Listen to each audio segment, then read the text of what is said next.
Bienvenue dans cette nouvelle édition du QG Week-end. Voici les titres de l'actualité.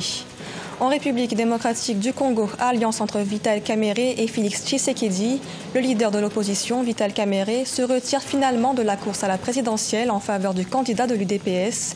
Les opposants ont signé un accord ce 23 novembre en vue d'une coalition. Au Zimbabwe, présentation du budget 2019, le gouvernement espère relancer l'économie à travers des mesures d'austérité. Le budget prévoit notamment une baisse de 5% des salaires des hauts fonctionnaires. Objectif, réduire les dépenses de l'État. Et puis, création au Cameroun d'un centre e-commerce pour l'agriculture. La plateforme numérique bénéficiera aux populations de la ville de Bafeng, dans la région ouest du pays. Il permettra aux agriculteurs d'avoir accès à des formations en ligne. Mais tout d'abord, en République démocratique du Congo, la protection des candidats à la présidentielle serait inégale. C'est ce que dénonce le candidat Théodore Ngoy. Selon lui, un avantage serait accordé à Emmanuel Ramazani Shadary. Le leader du parti au pouvoir, le Front commun pour le Congo, bénéficierait d'une protection plus renforcée que les autres. La loi exige que les candidats à la magistrature suprême soient entourés de 25 policiers pour assurer leur protection. Toujours en République démocratique du Congo, Vital Kamerhe annonce son ralliement à Félix Tshisekedi. Un accord a été signé ce 23 novembre.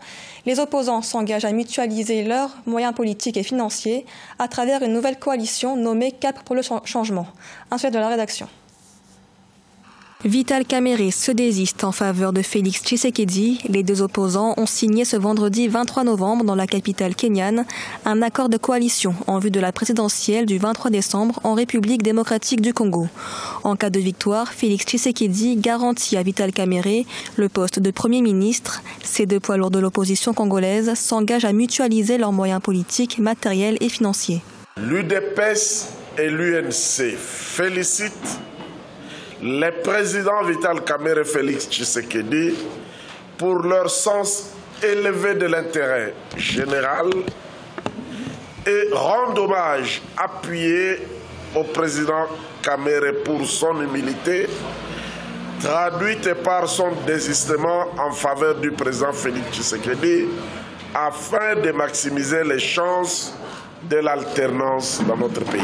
Les deux opposants ont nommé leur accord ticket gagnant. Leur objectif, stopper la coalition au pouvoir, remporter la présidentielle du 23 décembre et élaborer un programme commun de gouvernance pour l'émergence de la RDC avec pour priorité la restauration de la paix dans l'est du pays. Dans le cadre de l'accord, Vital Kamerhe devient le directeur de campagne de Félix Tshisekedi au sein de la nouvelle coalition baptisée Cap pour le changement. Il n'y a rien de surprenant compte tenu du parcours politique de Vital Kamerhe.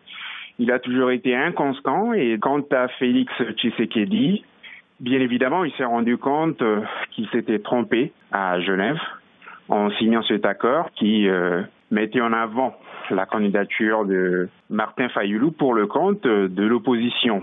L'accord peut tenir pour la bonne et simple raison qu'on est à moins d'un mois de la tenue de l'élection présidentielle tant attendue. Donc, il serait peu probable d'assister encore une fois à un revirement de Vital Kamerhe d'ici là.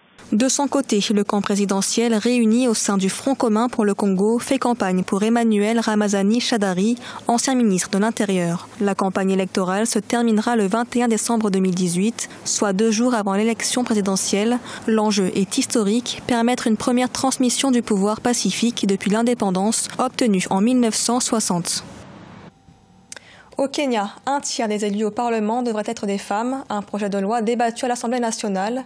La mesure figure dans la Constitution de 2010, mais n'a jamais été appliquée. Toutefois, le nouveau texte est soutenu par le président Uhuru Kenyatta et le chef de l'opposition, Raila Odinga. Il prévoit de nommer des femmes pour occuper les nouveaux sièges créés au Parlement. Le vote est prévu le 27 novembre. Au Zimbabwe, le gouvernement a présenté son budget 2019, un budget qui s'élève à plus de 6 milliards de dollars. Il promet de redresser l'économie en berne du pays à travers des mesures d'austérité, notamment une baisse des dépenses de l'État. Un sujet de la rédaction. 6,6 milliards de dollars, c'est le montant du budget 2019 présenté par le gouvernement zimbabwéen ce jeudi 22 novembre. Un budget très attendu dans le pays, miné par une crise économique et financière sans précédent. Le gouvernement s'engage à travers des mesures d'austérité à élever le Zimbabwe au rang des pays à revenus intermédiaires d'ici 2030. Ce budget devrait marquer un tournant dans la réalisation de la vision 2030 du pays, puisque l'austérité nous conduira à la prospérité.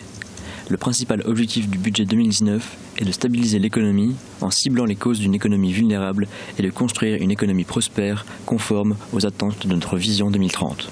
Parmi les mesures phares du budget, une baisse de 5% des salaires des hauts fonctionnaires, des salaires qui absorbent jusqu'à 90% des revenus du Zimbabwe, et l'octroi de 53 millions de dollars de compensation aux fermiers blancs expulsés de leurs terres. Une mesure dans l'objectif de restaurer le secteur agricole en grande difficulté. Ces mesures d'expatriation avaient pratiquement entraîné l'effondrement de la production agricole. Mais tout un dispositif qui aurait pu réduire l'effondrement de la production. La conséquence est que l'économie s'est retrouvée totalement à terre. Maintenant, il faut du temps, parce que ce n'est pas parce qu'on aura fait ça au cours de 2-3 ans que la situation va se rétablir spontanément. Il faut du temps. Le budget entrera en vigueur dès janvier 2019. Cela fait 1 an depuis la démission de l'ancien président Robert Mugabe que les Zimbabwéens attendent une amélioration de la situation économique du pays et de leurs conditions de vie. Une population aujourd'hui encore confrontée à une pénurie des produits de base et une inflation mensuelle qui a atteint 20% en octobre dernier. Au Cameroun, mise en place d'une plateforme numérique agro-pastorale à Bafang, dans l'ouest du pays, un centre multimédia qui permettra aux agriculteurs d'avoir accès à des formations en ligne. Objectif, faire de la ville un hub du numérique dans la région. Reportage de Viviane Bauken. Connecter les différents villages de l'arrondissement de Bafang dans le Honkam sur une plateforme agro-pastorale et commerciale. Tel est l'objectif du centre multimédia mis en service ce 24 novembre 2018 à Banka. Ce projet numérique, qui est une première dans cet arrondissement, permettra aux agriculteurs d'acquérir des formations en ligne sur la commercialisation digitale de leurs produits. On va créer une plateforme de e-commerce de Honkam, c'est-à-dire agro-pastoral. Il va connecter les mamans, les associations, des GIC, des coopératives qui ont les produits dans leur village, mais malheureusement, il ne sait pas là où on a besoin de ces produits et parfois il ne sait pas là où c'est crédible. D'un coût total de 80 millions de francs CFA, cette infrastructure numérique est également dédiée aux étudiants de l'Université internationale Jean-Paul II de Banka. Et c'est donc pour faciliter leur imprégnation que ce centre a été doté de plusieurs ordinateurs de 3e génération, d'une connexion Internet par satellite et d'un centre linguistique de 14 langues internationales. Et vous voyez, on a mis sur pied ce centre multimédia avec la formation, l'encadrement, le e-commerce. C'est pour réduire tout simplement la pauvreté des Camerounais, en particulier la pauvreté des résidents du Nkam et du Honkam. En offrant ce centre numérique aux populations de l'arrondissement de Banka, l'opératrice économique Françoise Pionnet, élite de la localité, ambitionne de faire du Honkam un hub du numérique dans la région de l'Ouest Cameroun. La Côte d'Ivoire lutte contre la déforestation abusive dans le pays. Un outil de surveillance satellite a été mis en place, nommé Image. Il permettra une meilleure gestion du patrimoine forestier et une meilleure surveillance contre la déforestation clandestine. Mathilda Diaby. Depuis lundi 19 novembre 2018, le gouvernement ivoirien dispose d'un nouvel outil de gestion des zones forestières. Il s'agit d'un outil de surveillance satellitaire dénommé Image, conçu par le cabinet britannique Vivid Economics et mis en application dans le cadre du projet Partenariat international pour l'application d'imagerie satellitaire dans la gestion de la foresterie et du boisement. C'est un outil technique qui doit prendre en compte un espace. Alors il nous faudra faire l'état des lieux sur le plan de la forêt, mais aussi l'état des différents secteurs qui touchent directement à la dégradation de nos forêts. Il nous faut fédérer surtout les organisations de la société civile et les différents acteurs autour de cet outil pour que ceux-ci puissent s'approprier effectivement cet outil et contribuer à la lutte contre la dégradation de nos forêts en Côte d'Ivoire. Cet outil de surveillance satellitaire devrait donc aider le gouvernement à lutter contre le changement climatique. Outre la lutte contre la déforestation clandestine, il permettra également une planification plus proactive des terres grâce à l'exploitation de données précises. Étant donné que c'est un outil technique,